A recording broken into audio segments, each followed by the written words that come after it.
Ora bem, como é que se conta a história de um ícone? É uma daquelas perguntas de US$ 1 milhão em Hollywood, não é? E o filme de 2021, Respect, sobre a vida da rainha da soul, a grande Aretha Franklin, deparou-se precisamente com este desafio. Por isso hoje vamos mergulhar a fundo no que os críticos disseram sobre o filme. Vamos juntar os elogios, as críticas e, claro, as grandes questões que ficaram no ar. A nossa análise vai passar por 5 temas-chave.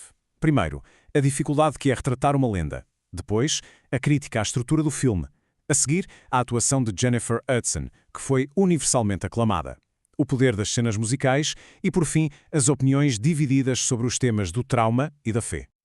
Ok, vamos a isto. O primeiro ponto em que quase todos os críticos concordaram foi mesmo a dimensão da tarefa.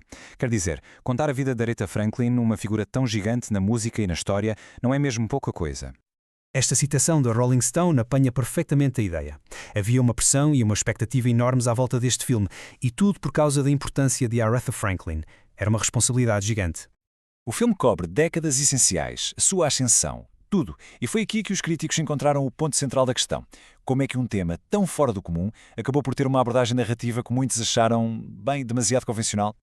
E isto leva-nos diretamente ao ponto mais criticado, o argumento e a estrutura do filme. Para muita gente, Respect pareceu demasiado familiar, digamos assim. E olhem que esta crítica foi incrivelmente consistente.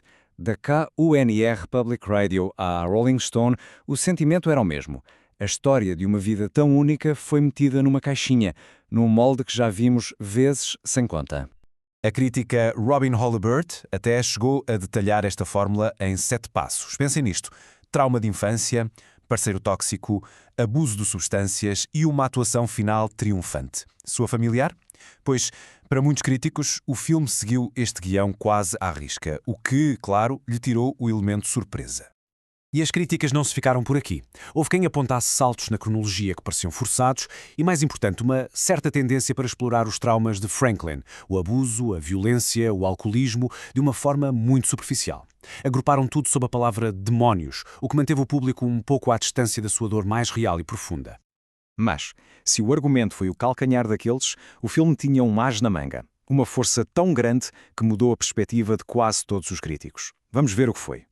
E aqui o consenso foi absoluto. A atuação de Jennifer Hudson não foi só elogiada, foi vista como a alma, o coração do Respect.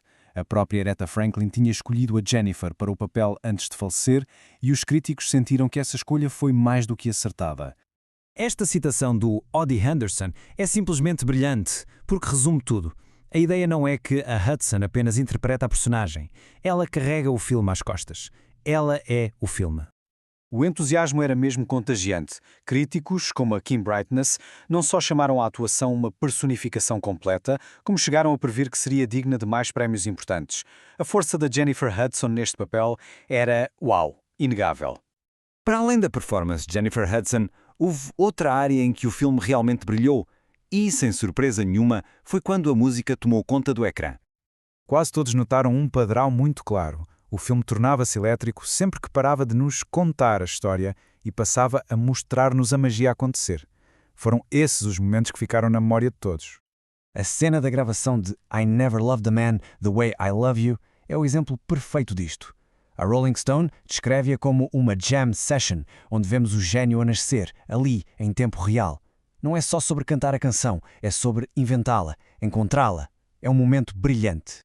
Estas cenas musicais não eram só para entreter. Eram fundamentais para a história. Foi através da música que a Aretha, do filme, tal como a da vida real, se libertou do controle dos homens à sua volta e encontrou a sua própria voz, a sua identidade. E agora chegamos ao último tema, e talvez o mais complexo, aquele em que as opiniões dos críticos se dividiram mesmo. Como é que o filme conseguiu equilibrar a escuridão e a luz na vida de Aretha Franklin? Basicamente, havia duas maneiras de olhar para a forma como o filme abordou as lutas pessoais dela, e isso levou a conclusões bastante diferentes. Por um lado, houve quem sentisse que chamar-lhes apenas demónios era vago demais, que não fazia justiça à profundidade do seu sofrimento. Mas, por outro lado, houve quem visse o filme como uma poderosa história de fé, onde o regresso à igreja não era um final apressado, mas sim o ponto alto de uma jornada de redenção. Então, afinal, qual é o veredito? Bem, a maioria concorda que Respect não é um filme perfeito. A sua dependência da fórmula de biopic foi a sua maior falha. No entanto, o poder da atuação de Jennifer Hudson e a energia das cenas musicais foram mais do que suficientes para o tornarem uma experiência que vale a pena. Esta citação final da Rolling Stone talvez seja o resumo mais poético e certeiro de todos.